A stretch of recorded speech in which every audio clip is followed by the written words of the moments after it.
Yo, dear listeners and viewers, hello and welcome back to the podcast.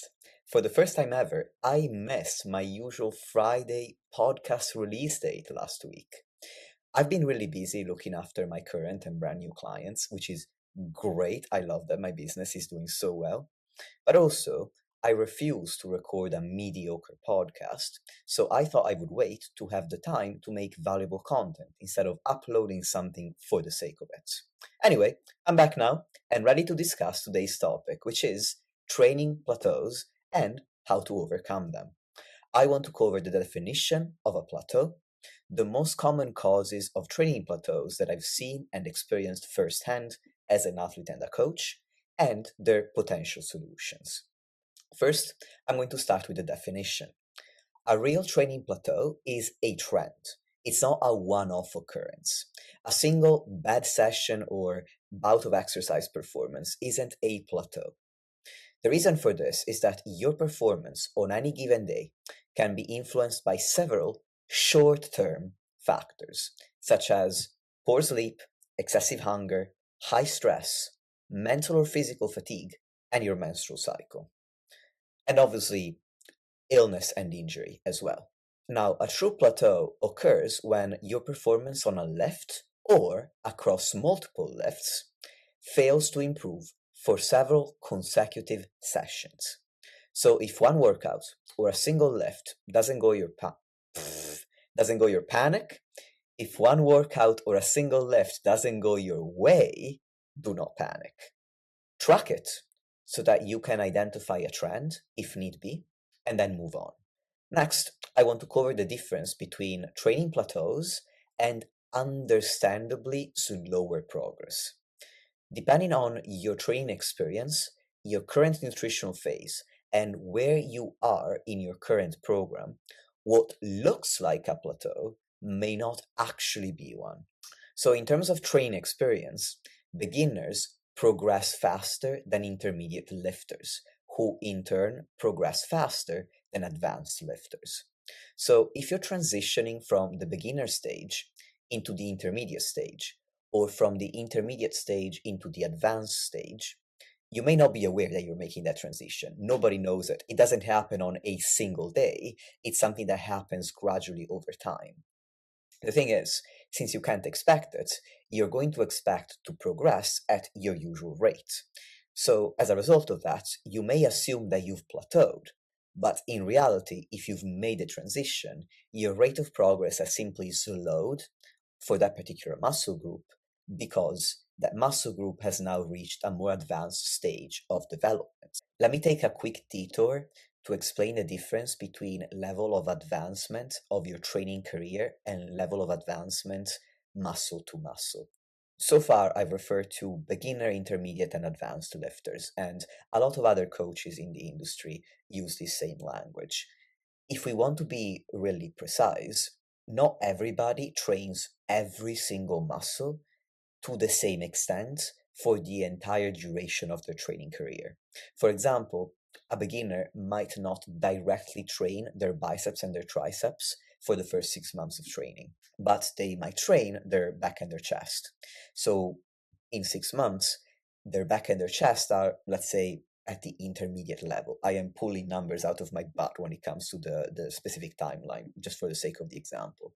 Anyway, in 6 months, their back and their chest are more advanced, so they are more of at the intermediate stage, whereas their biceps and triceps are at the beginner stage. So if they now start training their biceps and triceps directly, their rate of progress will be closer to that of a beginner versus closer to that of an advanced muscle, whereas their back and their chest at this point will have started slowing down in terms of the rate of progress because they are more advanced. So while you can make a distinction in terms of training career, referring to a more beginner lifter versus a more advanced lifter, I think you can get even more precise and recognize that you are going to have more advanced muscles than others, so the rate of progress between muscles can vary.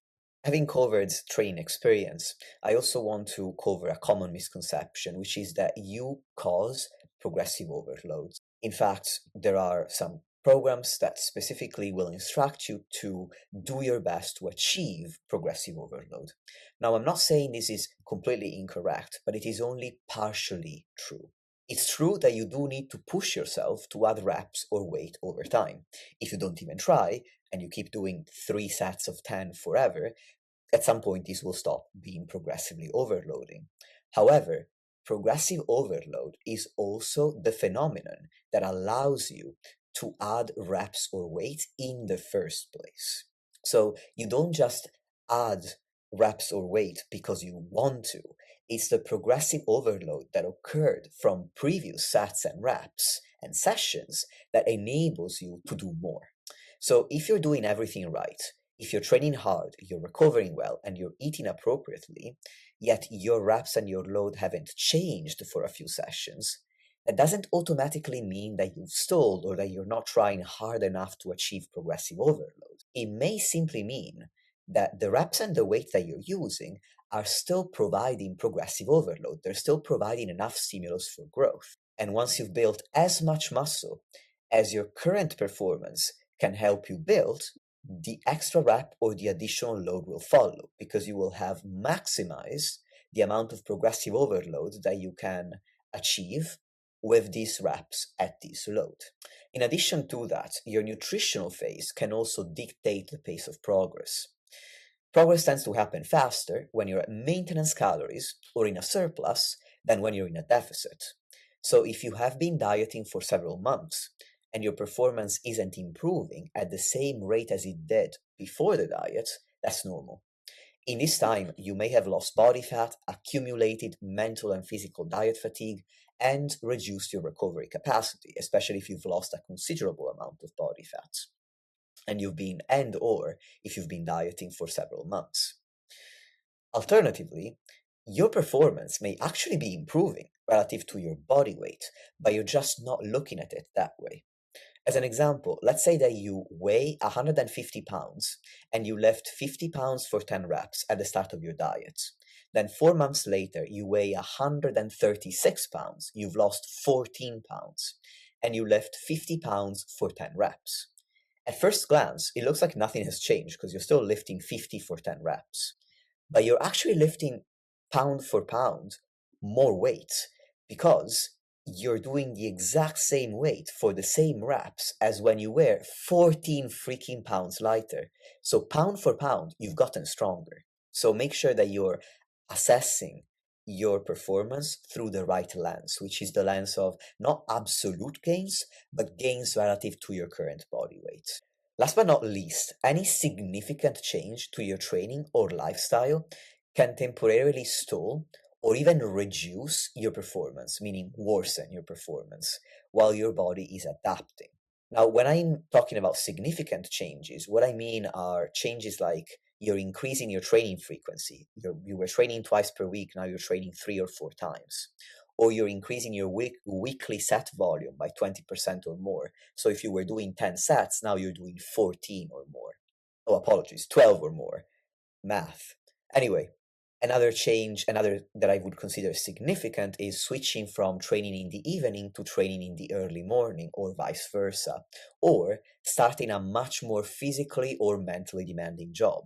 In these situations, you haven't necessarily hit a training plateau, your body's simply adapting to a new stressor that it didn't have to contend with before. And depending on the size of the change that you made, this adaptation may take a week or 2 or even longer. So if you've made just a tiny change, probably in a week your body will have adapted. But if you've made a pretty significant change, then this will take a longer amount of time. Now, with all of this being said, what if you are really genuinely plateaued? You've listened to this podcast so far, and you still believe that yours is an honest to God's plateau. Cool. Then this is the part of the episode for you, because at this point I want to discuss potential solutions to the most common causes of training plateaus that I've encountered. So I've put together 9 different scenarios and the associated potential solutions to bust your plateau. Scenario number 1. You are recovering well, but you're not progressing at the expected rate. In this case, try increasing your weekly set volume by roughly 20% for one or two of the muscle groups that have plateaued at a time. So if it's only one muscle, then you can add around 20% more volume to that.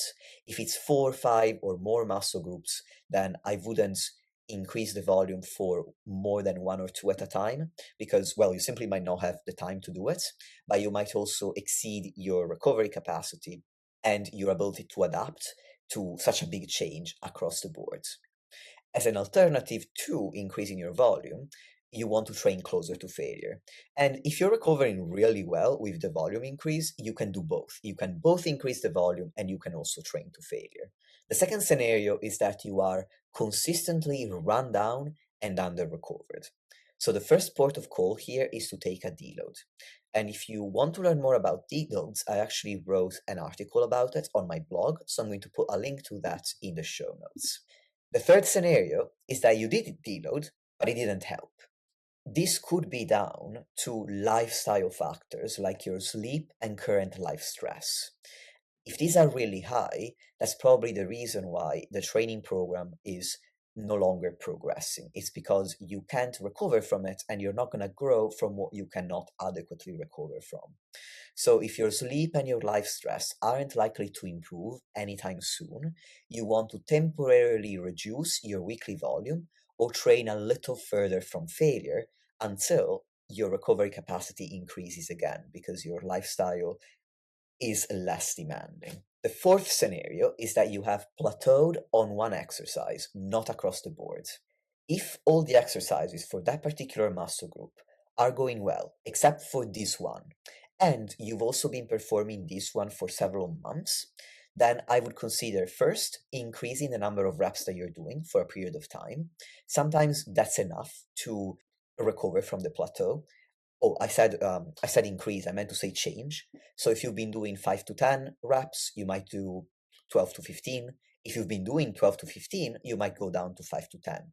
Do that for a few weeks, and if nothing changes, at that point I would swap the exercise for a different one that obviously hits the same muscle group. If you've not been performing that exercise for several months and it doesn't seem to be progressing at the same rate as the others, I would consider how new the exercise is, because if you're still learning it, then the rate of progression could be up and down. It could go up really fast, then you might realize that you've not actually performing it with the right form, so you change your form, and as a result, the exercise is now harder because you're training the muscle more effectively. If you're training the muscle more effectively, your performance is going to go down because now the exercise is harder. So you might see that your rate of progress isn't a straight line upwards. It's up and then down and then up and then down, and it seems unpredictable. So if the exercise is new, that's quite normal, and I would simply focus on getting your technique down pat. And then once your technique is solid, you should notice that performance starts going up or progressing at a more predictable, or rather understandable rate, rather than being all over the place. Scenario number 5 is that you are stuck in a cycle of increasing weight and then lowering it again. This might be happening because you're constantly second guessing your form. And no shade, I've been guilty of this myself. I've been guilty of ego lifting, which is the next scenario I'm going to cover. I've also been guilty of worrying that as soon as my pinky finger fell out of alignment, I had technical failure, when realistically, my technique was good enough. And I would stop the set at a point when I had several more reps in reserve than I thought I did. So as soon as my technique was slightly different, I would stop the set and maybe rate it an RP, I don't know, 8, 9, when in fact it was still maybe RP 5 or 6. And then not only that, but I would consider the heavy weight the culprit of this changing technique, which was perfectly normal. As you get closer to failure, your technique is going to change to a small degree. Anyway, I thought that this changing technique was bad. I thought that the heavy weight was the problem, and so I lowered the weight. No wonder I didn't see much progressive overload, and ultimately the lift was plateaued, because I would be so worried about this small change in technique, when really what I should have done was accept that my technique was good enough and work on actually get closer to failure than I was getting.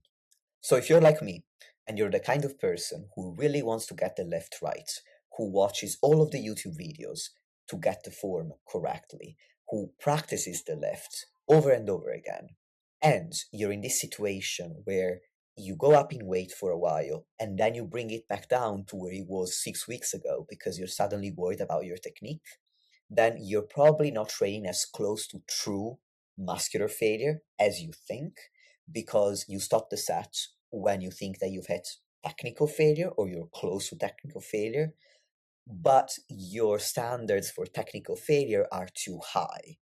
They are unnecessarily high, and that's why you're holding yourself back. If that's you, then your technique is actually probably good enough, and what you need to do is trust yourself and push yourself closer to failure while maintaining that good enough technique. Scenario number 6 is that your form genuinely breaks down when you go up in weight, or you keep picking up the same niggles and injuries every time you go up in weight. In this case, the opposite to scenario number 5 may be happening, to where maybe you're a little bit too laissez-faire with your technique, and you actually need to spend some time refining it before trying to force your progression. Focus on fine-tuning your technique, and then progressive overload will occur naturally when your technique is good enough. Scenario number 7 is that you are fed up with your program. If you're going through the motions without much passion or drive, your program may simply have become stale. In this case, change it. Training is meant to challenge you, but it should also be engaging. If it's not engaging enough, you're not going to challenge yourself because you're bored and you're just going to go through the motions. Scenario number 8 is that you have been dieting for fat loss for months, and as a result, your diet fatigue is high and your performance is in the gutter. In this situation, you want to consider taking a diet break. And if you want to learn more about diet fatigue and when to take a diet break and how to do it, check out episode 53 of this podcast. The final scenario I want to cover is that you are lean, you've been dieting, and you're now struggling to recover from training.